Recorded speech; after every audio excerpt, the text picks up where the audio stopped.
For the wartime newsreel cameras, the dancers wore gas masks. But the Germans never used gas against British civilians. Hitler's weapon against British civilians was bombs. Over 2 million homes were damaged, blasted, gutted. And beginning with London, whole cities were hammered. Fire and high explosives probed and tested the strength of the British way of life.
In November 1940, the Germans shifted their attack from London.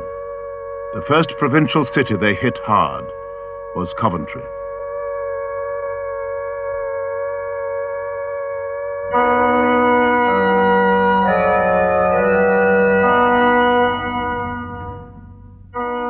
The heart was torn out of a cathedral, out of a city.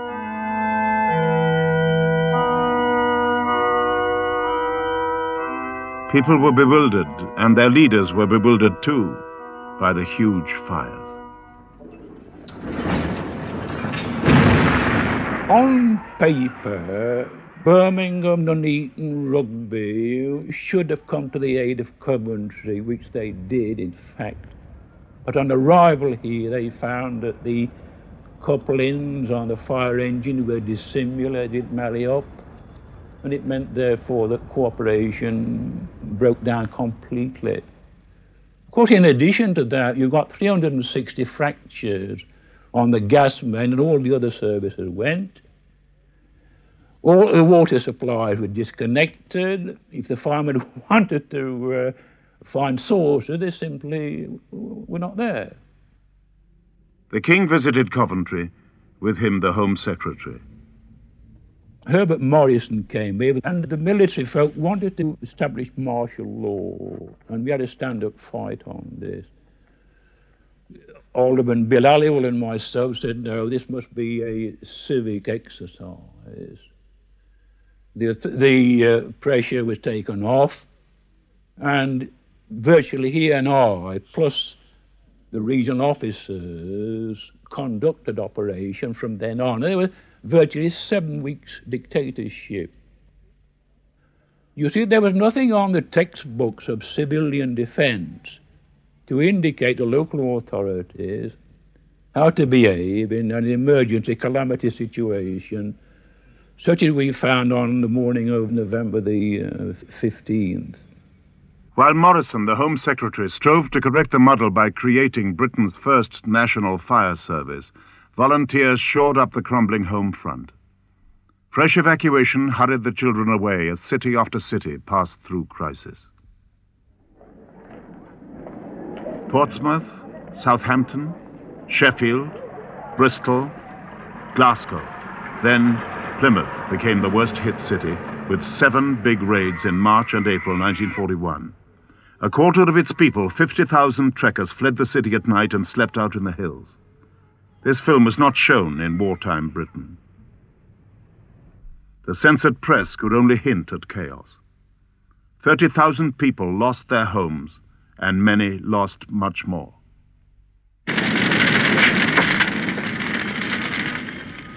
When the sirens went, just somewhere around 9 o'clock, I think, I called my mother, and she came down the stairs. She said, I'll take Raymond. I said, all right, I'll take Sheila. And we called Mrs. Top. That was the lady upstairs. And she came down with her 3 children. And we went in our respective cupboards. And I sat on a little tiny chair. And I put Raymond at my side. And I held Sheila in my arms. Then after that, I didn't know anything. I must have come to in the cupboard, because I heard my father say, oh, I'm afraid your mother's had it.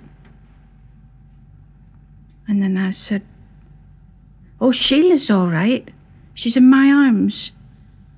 And I went to touch my other child, and I couldn't feel him. And I must have lost consciousness again because I was bathed, I believe.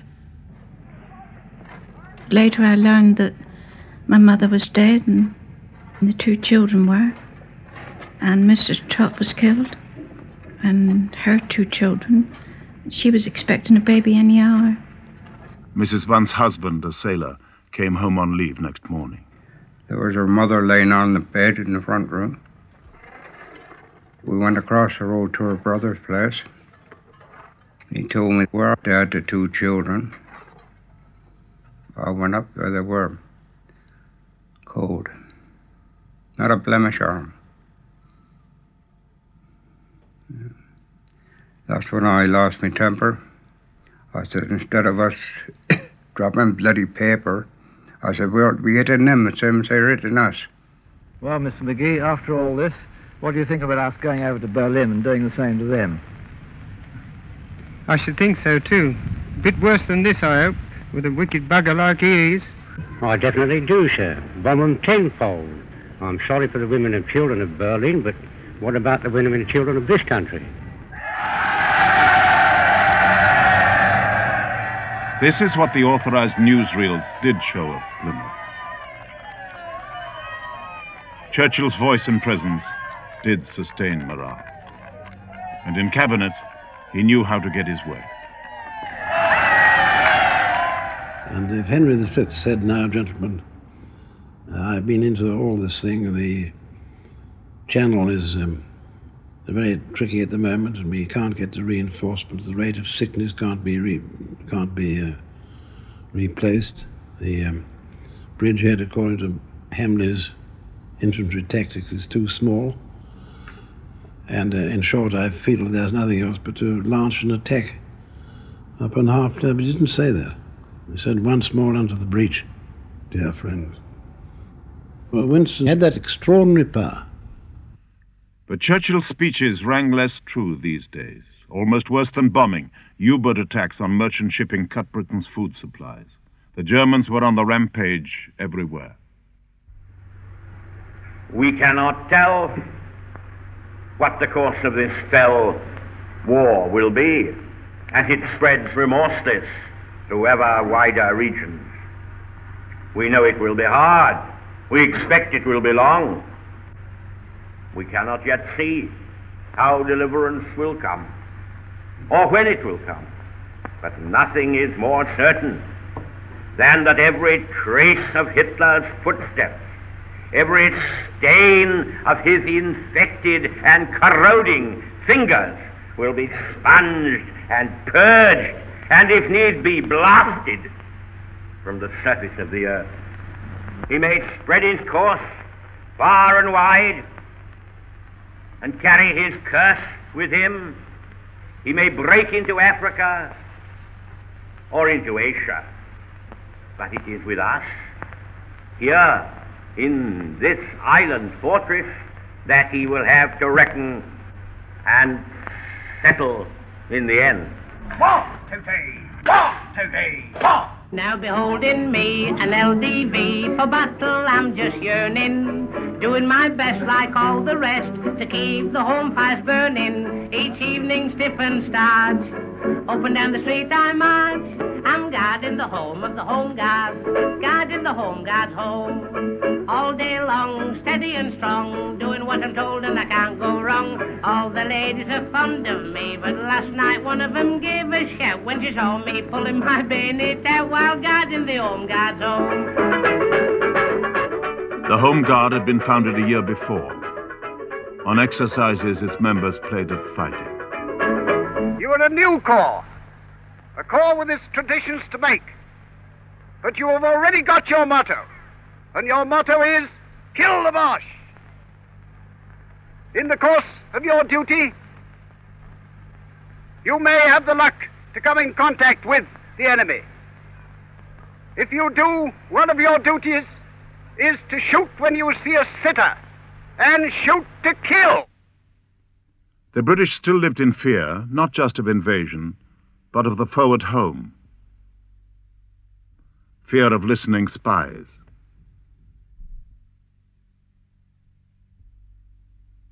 And fear of enemy aliens. In the summer of 1940, the press had screamed, "In turn the lot." And almost all of them, Germans, Austrians, refugee Jews, left-wing exiles, had passed through verminous transit camps, interned without trial. I was interned just like that, fetched by the police, without knowing anything beforehand. 2 policemen came and fetched me. Although they did not know it, they were bound for Liverpool, for embarkation. People standing, lining the streets, and throwing stones at you, spitting at you, shouting spies, And that was horrible. Everyone thought, well, it will be a concentration camp like it is in Austria or in Germany. And we were brought on that boat, and several of them wanted to jump into the water, because they didn't know what is in front of them. When we arrived on the Isle of Man, we had the pictures taken first, of course, with our number on. So we had already the feeling, well, we are criminals. But from that moment on, it was much, much better. We had quite nice people to look after us. And we had more security. We had so much security that we were fenced in even. Aliens had the right of appeal to tribunals, and by 1941 many were free. But a new threat to civil liberty had loomed. Regulation 2D. Because Stalin was still in alliance with Hitler, the British Communist Party opposed the war effort. Under 2D, its paper, the Daily Worker, had been banned. But 5 months later, when Hitler struck at Russia, Churchill himself seized the chance to be Stalin's ally. Germany's new thrust east took the pressure off Churchill's battered island. There was time now to perfect the new and truly total war economy. But at its head in the coalition government were 2 jealous rivals. Big men brought in from outside Parliament. Max Beaverbrook, the newspaper baron, now Minister of Supply, and Ernest Bevin, the strong man of the TUC. For Bevin, the industrial workers were his people. Well, mates, ever since we took office, we have been exhorting you to work hard. I've never done so much exhortation to work hard in my life. But we've got to do it to win this victory. We'll all go along together with a mighty effort and show to the Hitlers and Mussolinis that we can not only work and fight, but we can be cheerful in doing it as well.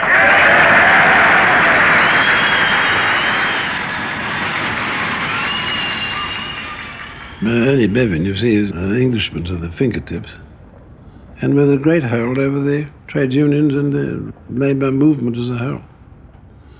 I think he's the most conceited man that I've ever known.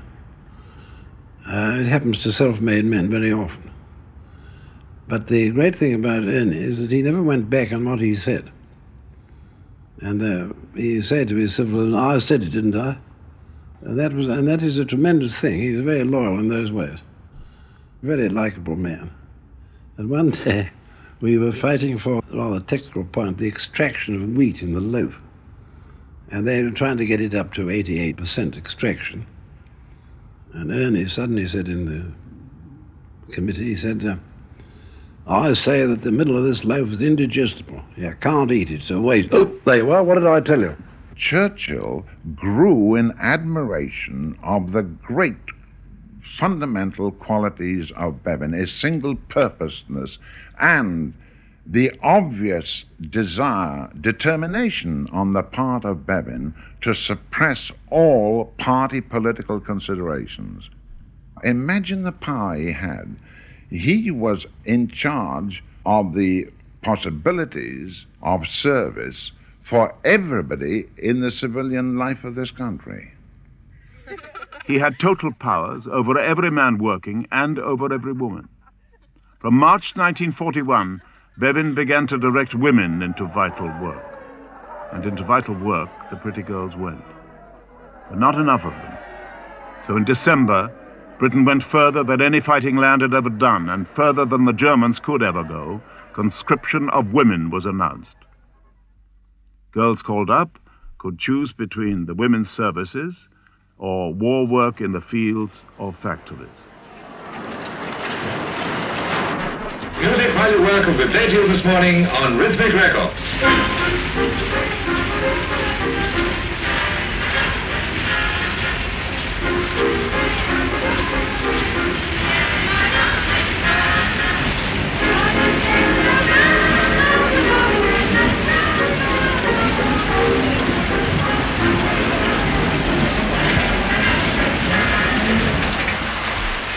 I suppose you'll be leaving us shortly? Yes, I think I will. Think I'll give the Landau a try. Do you think you'll like that? Yes, the life rather appeals to me. Don't think any of us want to starve though. Whatever happens here, what am I going to do about my hair? I can't possibly come down the country. Oh, well then, I suggest you wear it straight. Like Hitler's. I'd like to help to build Spitfires. My boy's in the RAF. Well, and I feel I'm helping him. The sooner we all pull together in this thing, the sooner it will be over. I myself would like to go in the services, because it's the uniform that appeals.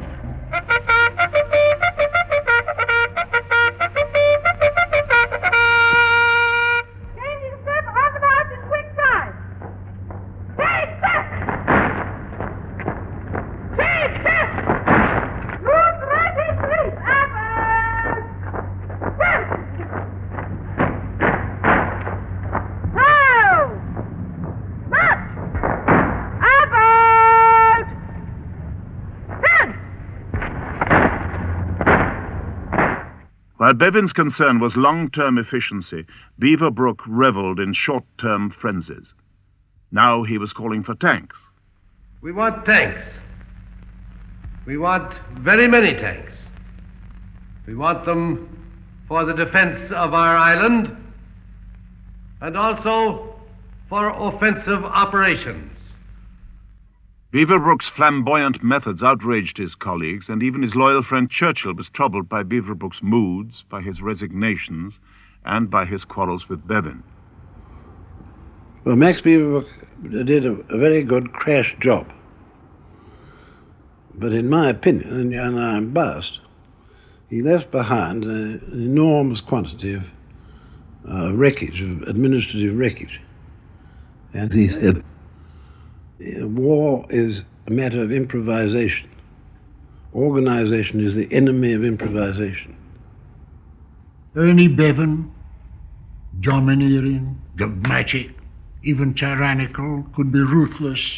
Don't stand in my way, don't criticize me. I will tolerate no interrogation from any source. Beaverbrook the same. Same. Two strong personalities, domineering and ruthless. Early in 1942, Beaverbrook flounced out after only 2 weeks in a new job, boss of War Industry, Minister of Production. For convincing reasons, Bevan had finally won. Well, I think he won because Churchill had the sense, the common sense, to realize it was good to have the trade union movement on his side. He didn't throw Beaverbrook overboard. Don't forget, Beaverbrook was out and in and out and in. And finally out. This time he stayed out. A visit to Russia, where he'd been welcomed by Britain's ambassador, Sir Stafford Cripps, had convinced him that the delightful Stalin was a great man. The Russians had been pressing a reluctant British government to start a second front in Europe. Out of office, Beaverbrook flung himself into a campaign for the second front, building on Britain's almost mystical admiration for the Red Army. We believe in the skill of the Russian generals. We believe in the equipment of the Russian divisions. And we believe in the fighting power and the courage of the Russian soldiers.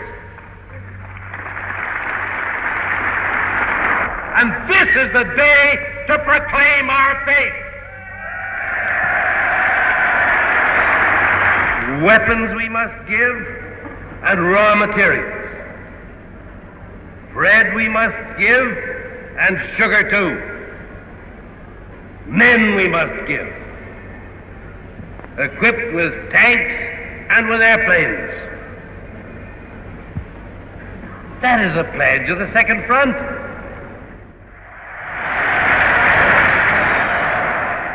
Also, cheering Beaverbrook on, Britain's Communist Party now backed the war. Their leaders were calling on the workers to make their war production mightier yet. No one calls for the second front without being personally prepared to place their being, their energy, and every ounce of fight they possess at the disposal of the government. There is a full understanding of what is meant, and the people of this country are quite rightly beginning to resent this war on the cheap, this one-way war that's going on, where it's the Russians that do the dying and the fighting and the sacrifice, while we pay tributes to them from the benches of the House of Commons. But one left-winger on those benches, Cripps, had just returned from his stint in Moscow. Many people saw him as a possible rival for Churchill. His views on Russia had vast appeal. We've got to try and help the Russians in every way that we can to make ready to meet the spring offensive of Hitler. I appreciate there are some people in this country who are still afraid of the spread of the Russian ideology, but what they've got to recollect is that if we are friendly with Russia and have an arrangement of cooperation with them, any dangers which they fear will be very much less. As a matter of fact, the Soviet Union have no idea and no wish to interfere with the internal affairs of any other country. I know that from the lips of Stalin himself.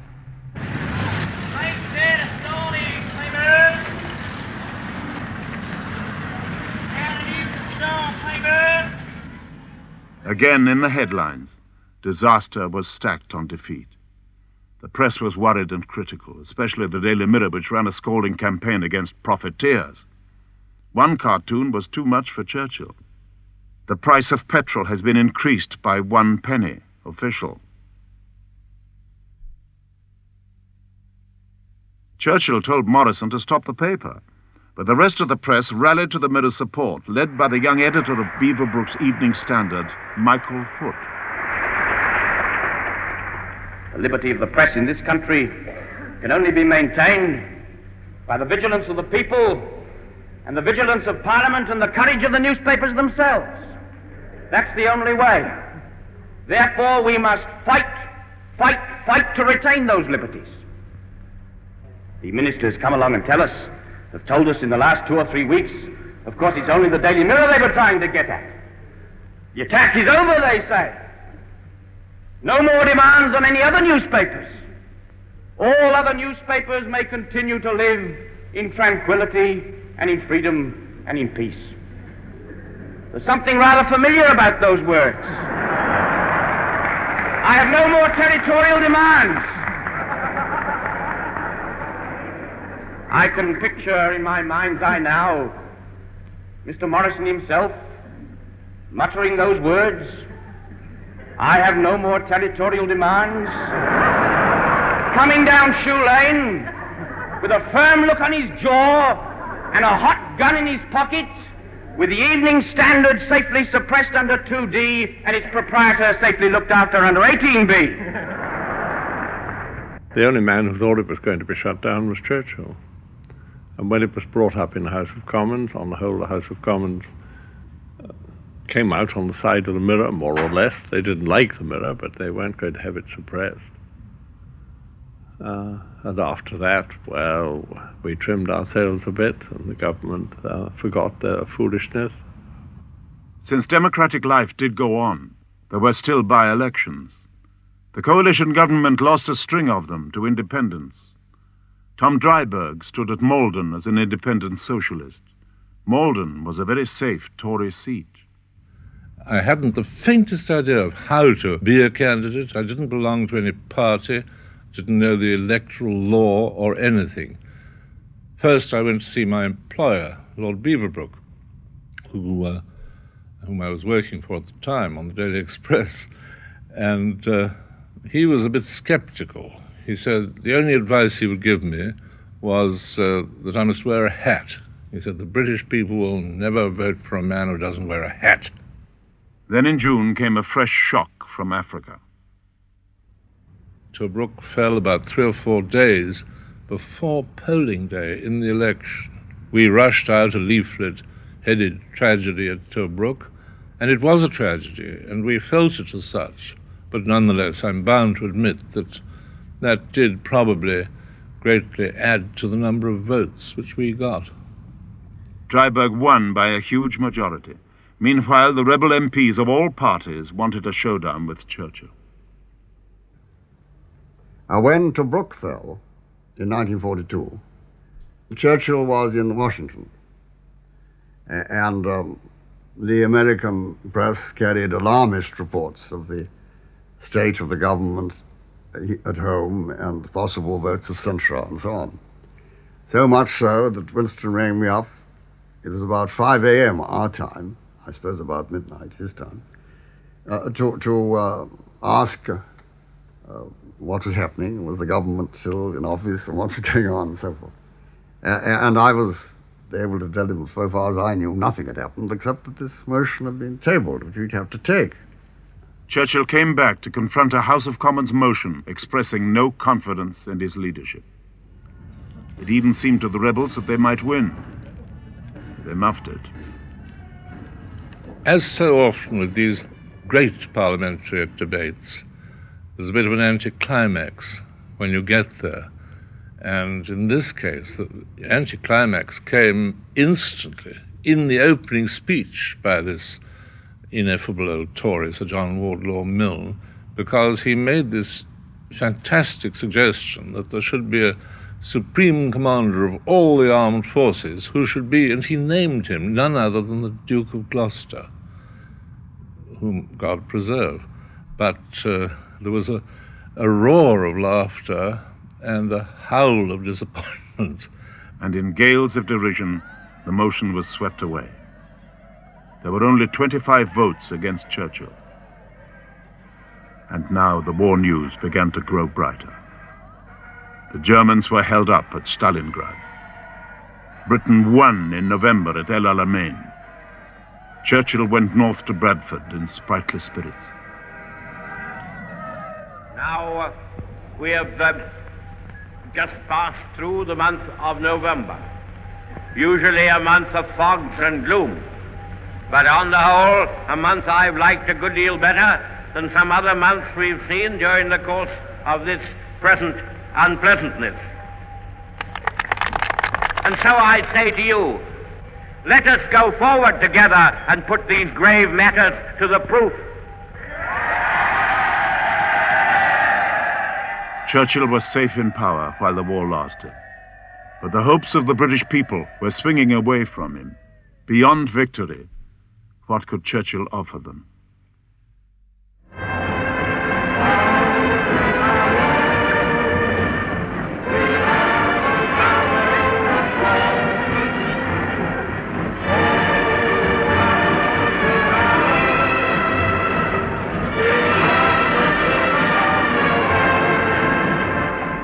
But by the middle of the war, there weren't so many barrels. If you wanted beer, you might have to bring your own bottle.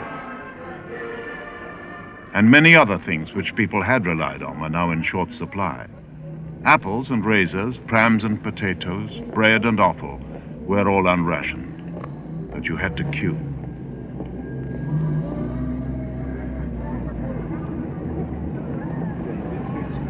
And because they hated queuing, people welcomed rationing. Soap and clothes were rationed, as well as most essential foodstuffs. You knew you could get the ration without fail, and the British system seemed fair enough, the same for everyone, rich or poor. Each person got up to 8 ounces of sugar a week, every 2 months a packet of dried eggs, 8 ounces of cheese a week, 8 ounces of fats, 4 ounces of bacon, and about a pound of meat.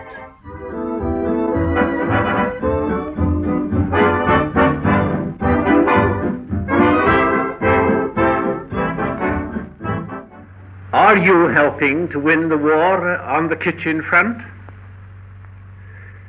If you are saving our shipping by making the most of what we grow at home, if you are growing vegetables on every bit of ground that you can get hold of, if you are only eating what you need and not what you'd like and as much as you'd like, then you are helping to win the war.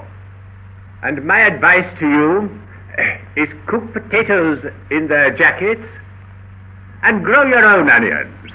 And they did, assailed by a barrage of films and posters. After war work, before fire watching, in between spells of Home Guard training, townsmen toiled on their allotments. Britain was under blockade. By 1943, farmers had brought nearly 4.5 million extra acres of grassland under the plough, and allotments were chewing up scraps of good land left over. Vegetables flourished round the Albert Memorial.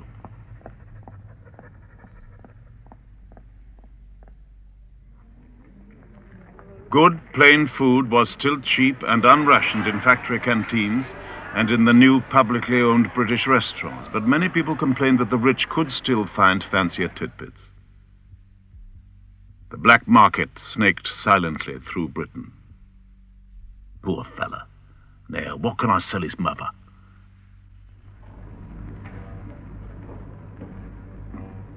I want to talk to you about what is called racketeering, or the black market.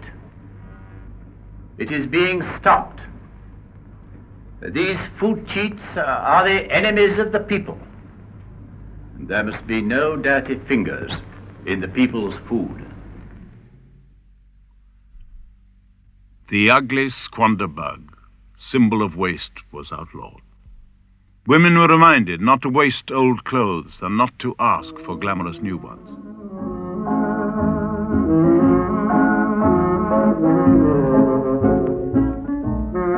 Every scrap of manufactured matter counted. Fashion is rationed. Roughly speaking, the rot set in when silk stockings had to be sacrificed in the early stages of the war. That was pre-austerity. By the way, did you realize the difference between austerity and utility? Austerity on the left is the elder sister of utility, which you see in the checked suit, and austerity was allowed many fashionable privileges denied to utility. For instance, pleats. Utility, as you know, is confined to 4, whereas austerity was lavish with pleats. Strict petrol allocation drove many cars off the road, though some drivers ran on cold gas.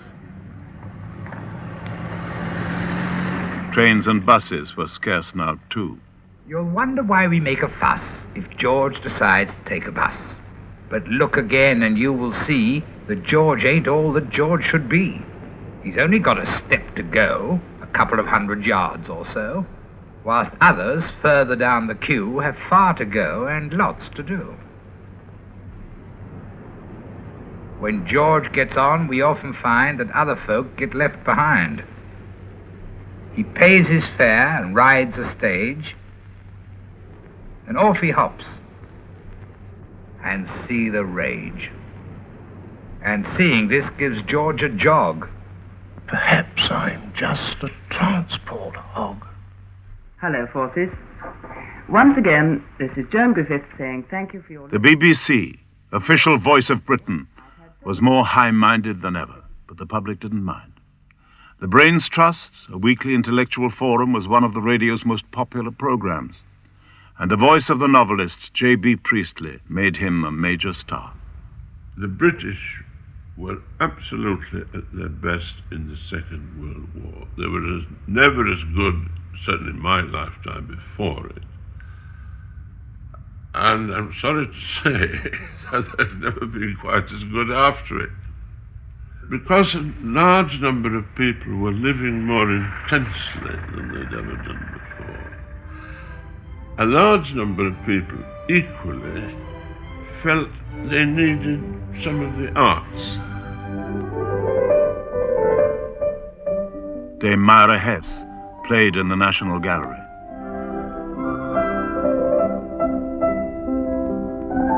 There was a greater demand, I think, for good books, good plays, music, sight of some good pictures, than I'd ever known before in this country.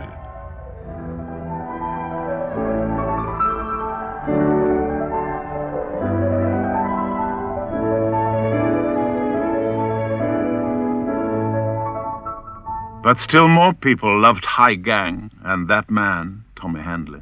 Itmar! Is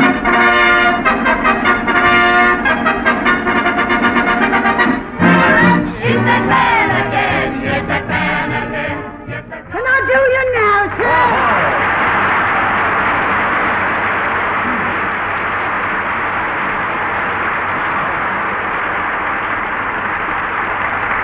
Well, well. If it isn't Canteen Clara, the whistle-smacking bomber. I say, you look a bit tousled. Have you flown off the handle? No, sir. I've been fire-watching for the first time. You have a chaperone? Oh, yes, sir. And a very nice, polite chap he was, too. Always said pardon before he took his boots off. I should hate to hear what he said before he took his socks off. And Gracie Fields was back.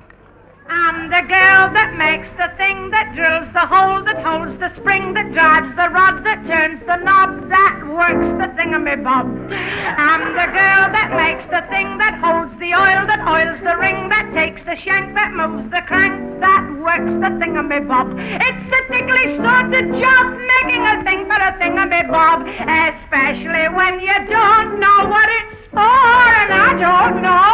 But I'm the girl that makes the thing that drills, the hole that holds, the spring that makes the thingamabob, that makes the engines roar. And I'm the girl that makes the thing that holds, the oil that oils, the ring that makes the thingamabob, that's going to win the war. 'Tis true.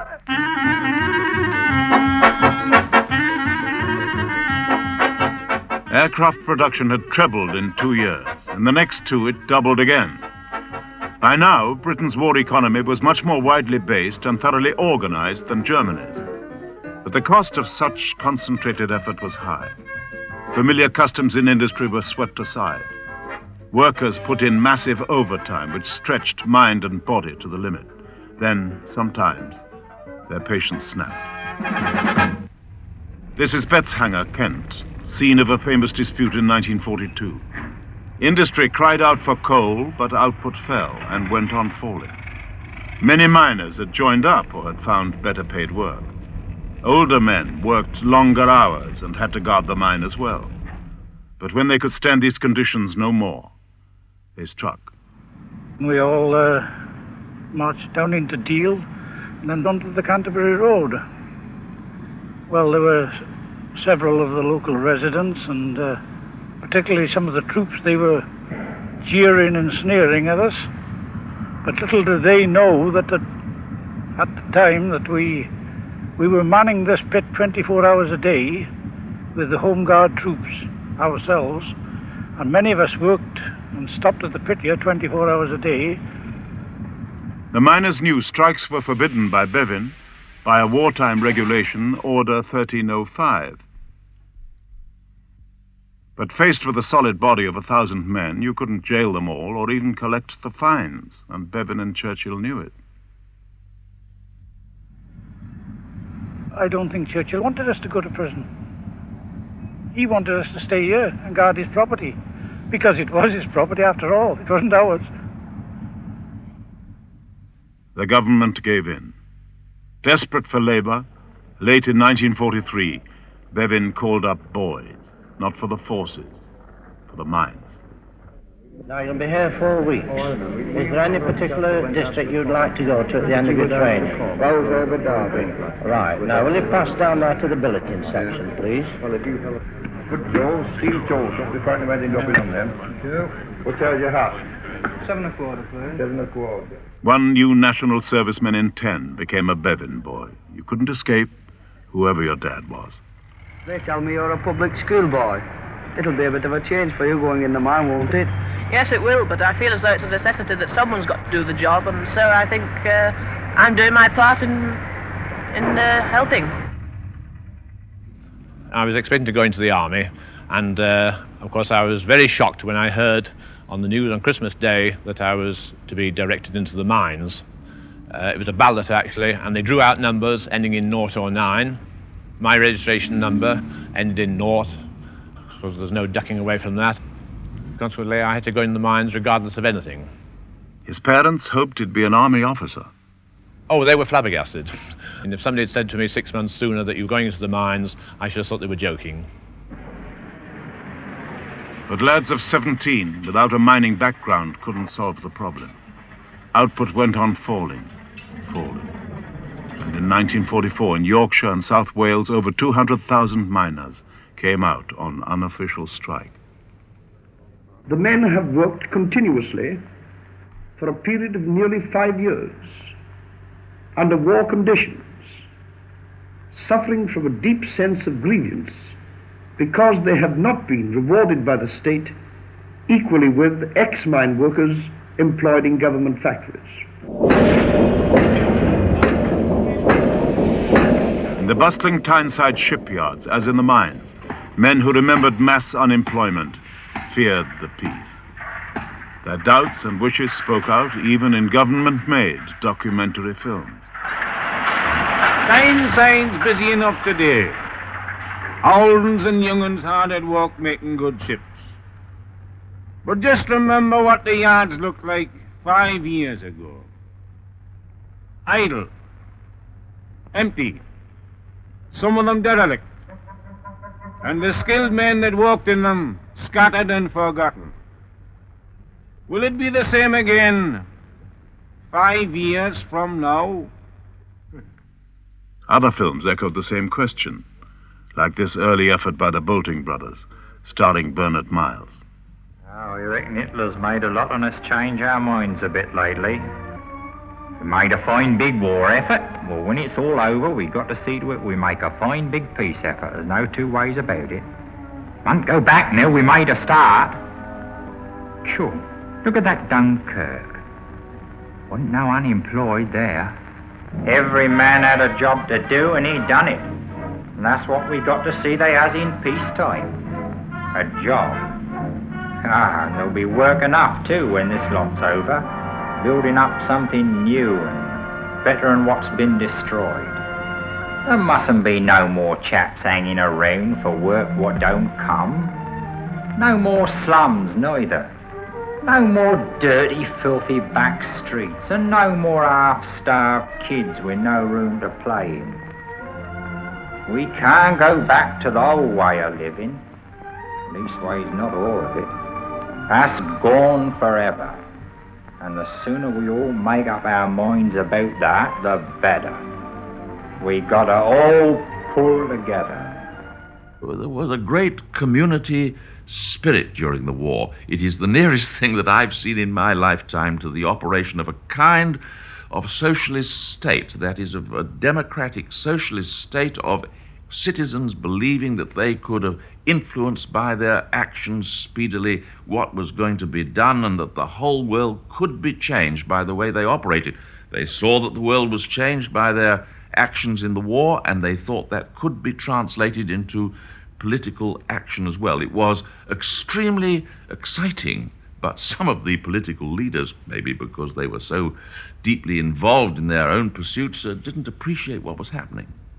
And so, the people's hopes for a better peace fixed themselves on Sir William Beveridge, who had been commissioned by the government to draw up plans for a welfare state.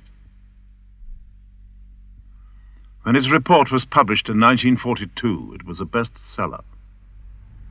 The report proposes, first, an all-in scheme of social insurance, providing for all citizens and their families all the cash benefits needed for security, in return for a single weekly contribution by one insurance stamp.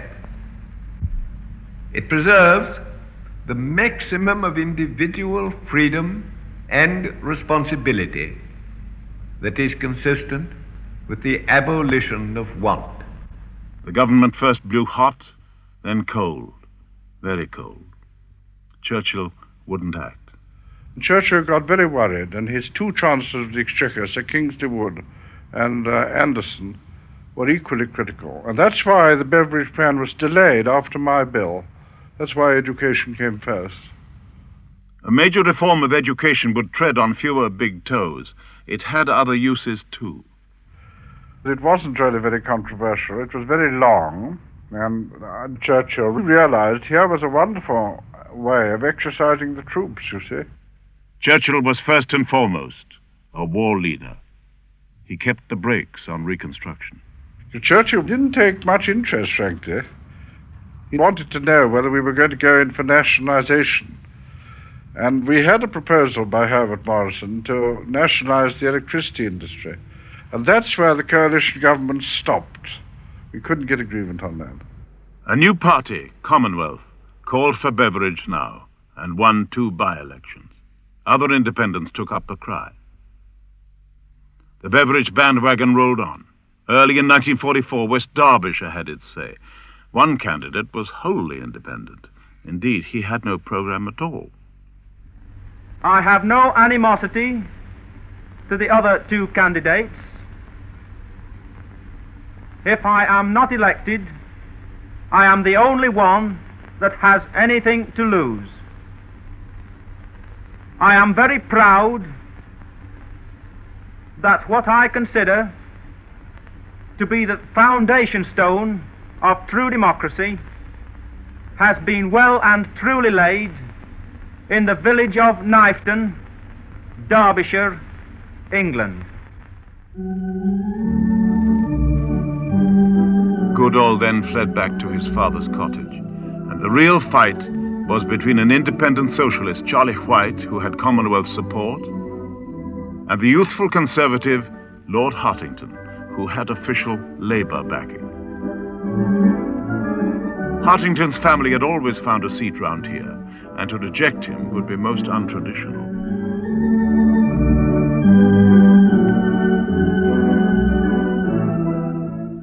But White won by a landslide. Conservatives were not pleased. Democracy, however, was safe enough for the fascist leader Mosley to be released. He had been interned since 1940. The government said that he was ill, but very few people believed it. This caused the greatest public uproar of the war years.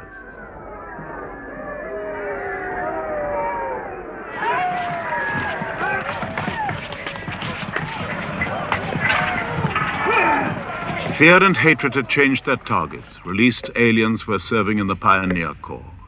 On the newsreels, they now appeared as lovable allies. This is Corporal Drucker. His scars and his glass eye are the legacy of being kicked by a horse when he was in a crack Austrian cavalry regiment. The dragoons, wasn't it, Drucker? Yes, sir. I was kicked twice. Once by a horse and once by Schicklgruber. I prefer the horse. Alien troops of myriad nations were welcomed now in Britain, where they gathered to prepare for the D-Day invasion. The Free Poles conquered many Scottish hearts.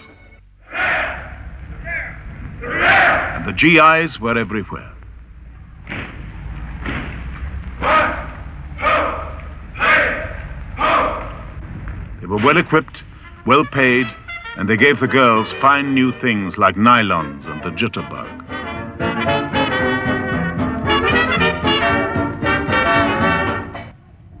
Churchill could now inspect an army which knew that it would win. The hour of our greatest effort and action is approaching. We march with valiant allies who count on us as we count on them. The only homeward road for all of us lies through the arch of victory. At last the day came, and it was sweet.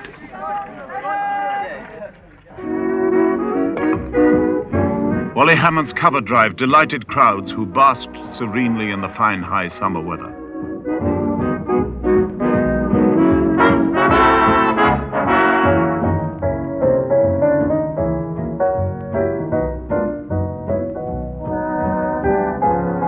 Britain seemed close to the winning post. Wasn't it all over, bar the killing?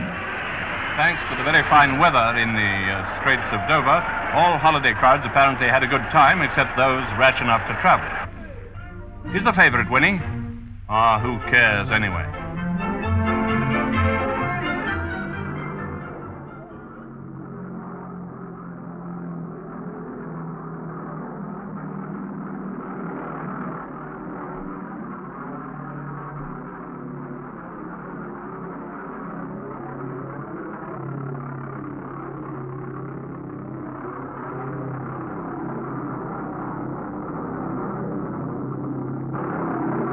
V1.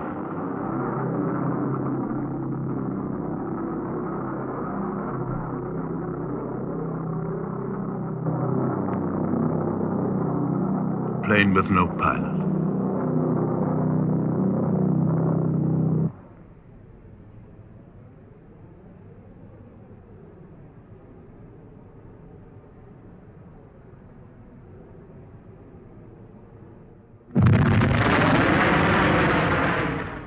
A new kind of weapon.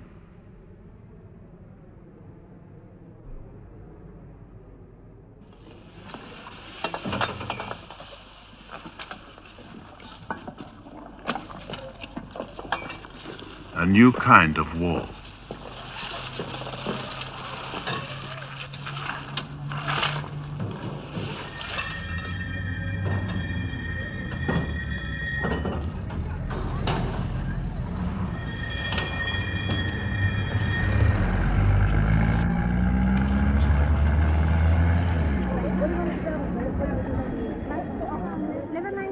It was time to hide again.